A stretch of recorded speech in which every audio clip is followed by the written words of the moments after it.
Na iko hivi, zimeanza chokochoko. Na mimi naomba ili niongee, mheshimiwa mwenyekiti, kila mara nchi, kila mara, na hii wanaogopa kusema, mimi nasema, mimi siishi kuwa mbunge, mimi naishi kuwa mtu mwema. Hakuna watu wataligawa taifa hili kwa udini kama CCM. Tumempinga Magufuli miaka 5. Wabunge wamepigwa risasi, wamefungwa viongozi, tumekimbia nchi, tumenyang'anywa pesa. Amtukusema tunampinga Magufuli kwa sababu ya dini yake. Leo tunasema serikali ya Samia imefanya makosa, mnasema tunampinga kwa sababu ya dini. Sikiliza wewe, hautatublackmail kwa sababu ya dini. Tutasimamia ukweli, tutavunja huo mpaka wa ujinga wa udini.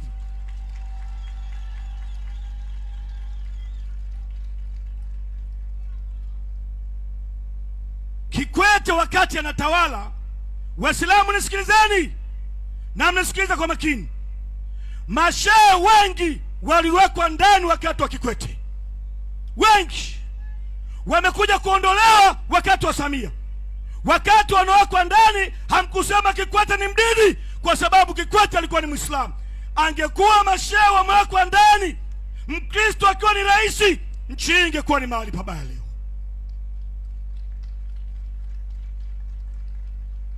Kipindi cha uchaguzi mkuu, wakati katibu mkuu wetu wakati wa Dr. Slaa anapigania urais, mlianzisha kitu kinaitwa kura ya maslahi.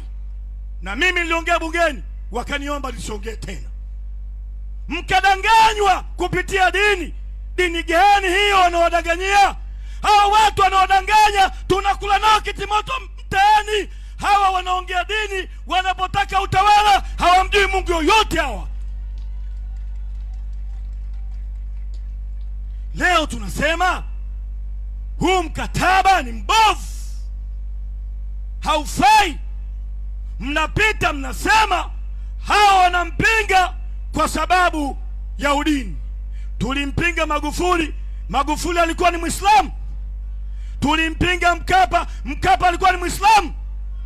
Sikiliza, hatuwezi kuwa watumwa kwa propaganda za kijinga. Acheni wizi men.